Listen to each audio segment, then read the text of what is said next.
Welcome to our first behind the blocks video. In today's video we are going to be making the classic 4-patch, so stay tuned to find out how it's done. Hi, I'm Tom from How to Quilt It, and I want to help you love quilting as much as I do. I publish regular videos that are going to help you get started or improve the skills you may already have. So in this first video in the behind the block series we are making the 4-patch. So to make this block you're going to need fabric, a cutting mat, a rotary cutter, thread, pins or clips, an iron and something to iron on, a ruler, and a sewing machine.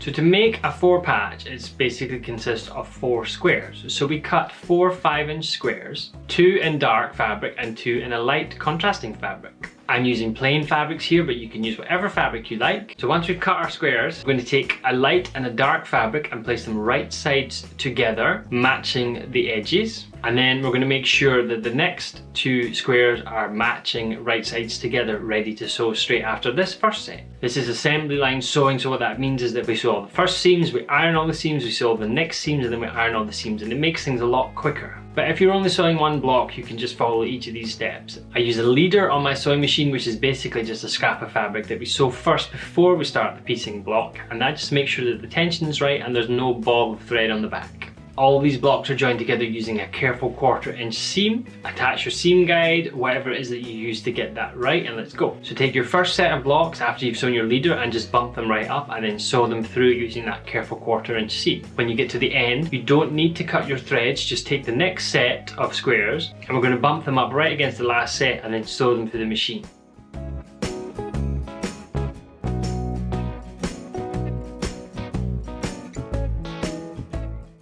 Cut the threads on the machine, and then with a pair of scissors you're going to cut the joining threads between the 2 block sets and the leader.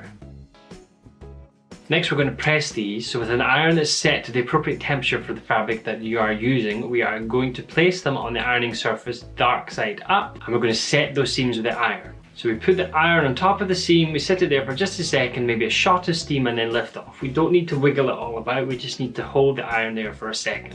Next, take the block and lift the dark side away from you, gently opening it with your fingers and pressing that seam open. Then you're going to take your iron and you're going to gently press it along that seam, making sure that the seam is fully open by using the tip of your iron to open it up.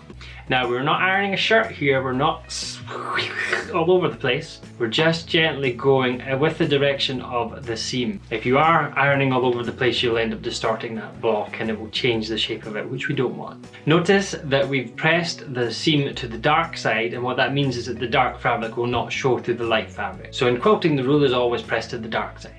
Repeat this for the second block.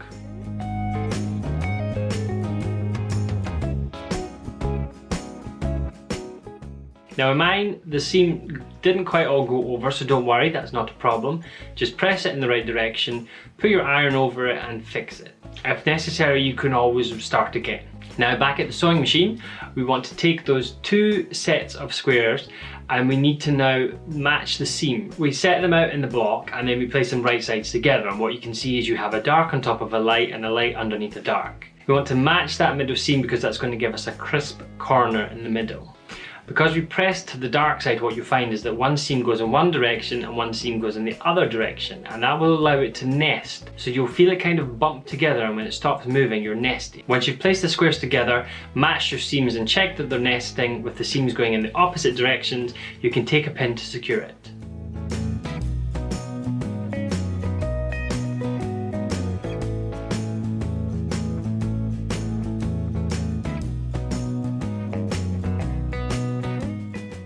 Again, using a careful 1/4 inch seam at our sewing machine, we sew a leader through just to make sure the tension's okay, and then we sew along that edge. Take your time, go slow, make sure that the seams go in opposite directions, and don't sew over your pin. You can take it out just before you get to it.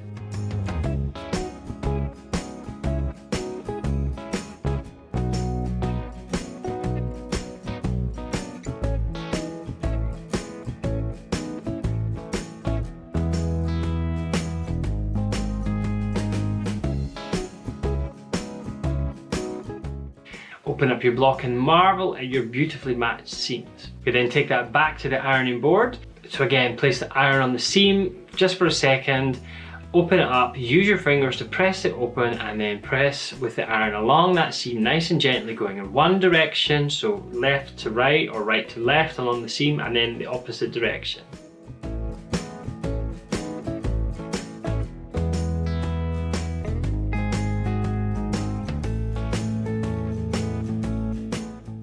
Not diagonally over the seam, because that will distort the block. And that's it, you've made a 4-patch. Now, when I was sewing, part of my seam got caught in the foot and it's attached in the wrong direction. But it's okay, it's not a problem. We don't need to unpick anything. All we're going to do is snip the fabric, and then we're going to press it in the right direction and just gently use the iron to make sure that it sticks. So don't worry if that happens. If it's just a tiny little bit, you can cut it and do that. If it's more of it, you may need to unpick it and then redo it again. So if you're making lots of these, you can assembly line sew them.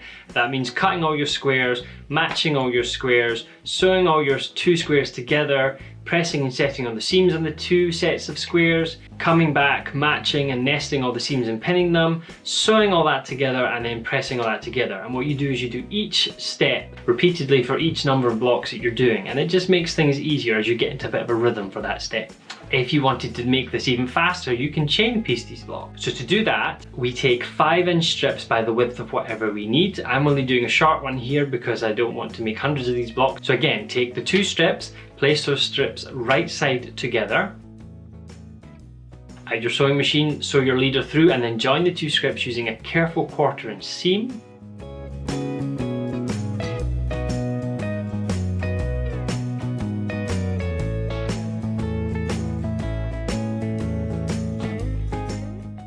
We go to the iron, we set the seam along the length of the strip, being very careful not to distort it, and then open up that strip, using your fingers to press it to make sure the seam is fully opened.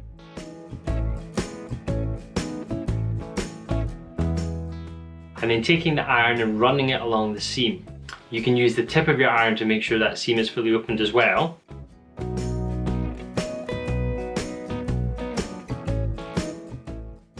Now, a great tip is to take a ruler to the ironing surface and then use that ruler to make sure that the strip is straight. If it's not straight in places you find that it's a little bit curved, check that your seam is fully opened.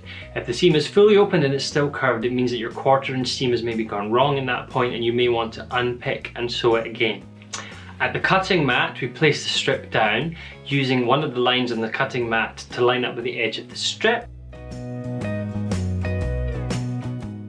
Take your ruler, line it up with the marks, and we're going to carefully neaten up one of the edges of the strip.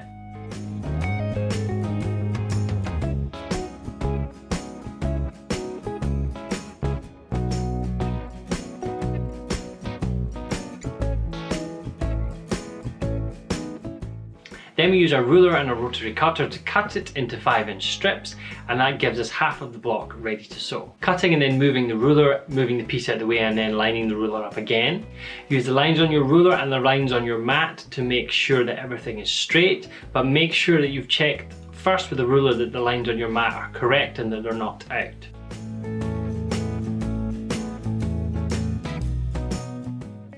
And then continue the same steps as before. Take a set of 2 blocks, put the right sides together, match and nest those seams, pin them and then sew them all together in assembly line fashion.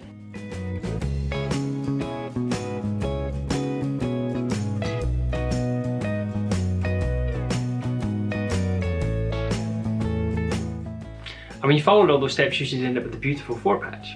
Next, we're going to have a look at some ideas for quilts that you can make using this 4-patch. So the first quilt is a very simple, plain and easy checkerboard. So it's just simply made by putting 4 patches together to the width and to the length of quilt that you want, and then sewing them together. And it looks really effective, and it actually just reminds me of a checkerboard or a chessboard.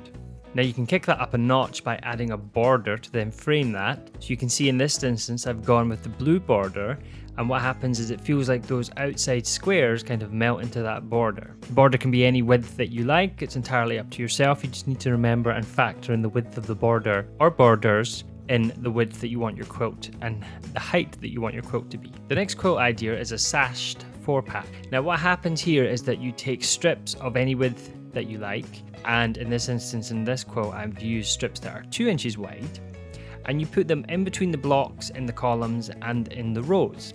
Now, the easiest way to assemble this is to sew them to the sides of the blocks first to form the rows, and then you sew each of the rows together. So you would cut strips that are the width that you want by the length or height of your 4-patch, and then attach one to each side and then sew those all together to form one row. Then you take one long strip, or if the quilt's very wide, you might need to join 2 strips together and then sew them into rows. And you can do your sashing in a lighter colour, or you can do it in a darker colour depending on what you like. And you may even consider adding then another border, so you could add a dark blue border around that sashing to then frame it. Our next option is again sashed 4-patches, but this time we've added cornerstones to the mix.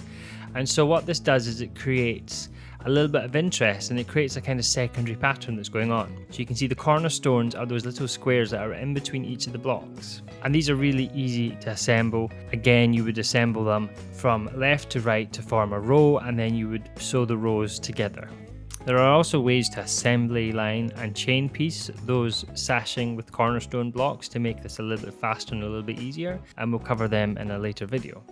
Now here's an idea. This is made using 4 patches and plain squares, and they're joined together to create a pattern with a border here. So you can see that the lines are running diagonally across the quilt except for the top left and the bottom right corner, and it just creates some visual interest.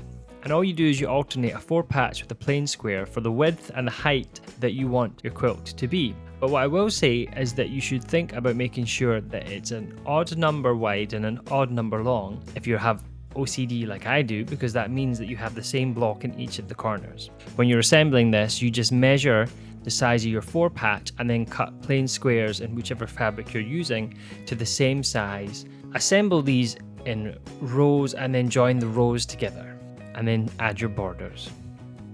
And then finally, our last idea is similar to the one before. It's just changing the direction of the diagonal lines. So you can see in this one, they all travel from left to right diagonally. And again, this is just made using 4 patches and plain squares that are joined together to make a pattern. Just make sure, as I said, you have an odd number of blocks wide and an odd number of blocks long, and that will ensure that the corners are all the same. And these are just a couple of ideas. There are hundreds of variations and ideas out there that you can use with the 4-patch. And then you can even take the 4-patch and start doing things with it to make other blocks. So we're going to look at them in another one of our Behind the Blocks. And if you like these quilt designs, they were all made using an app called Prequilt. Now, Prequilt is an online website where you can design quilts and quilt blocks. It has most of the major fabric designers and colors and patterns in it that you can then import into your quilt. It can do diagonal piecing, it can do grid piecing. It's fantastic. They have a free plan to get you started that you can try it out, and then they have 2 various paid plans. Highly recommend that, so check it out. It's prequilt.com. So I hope you found that really helpful. This was the first video of our Behind the Block series, the 4-patch. Our next block is the 9-patch, which is really simple to use as well, and we're going to show you an assembly line method for making that.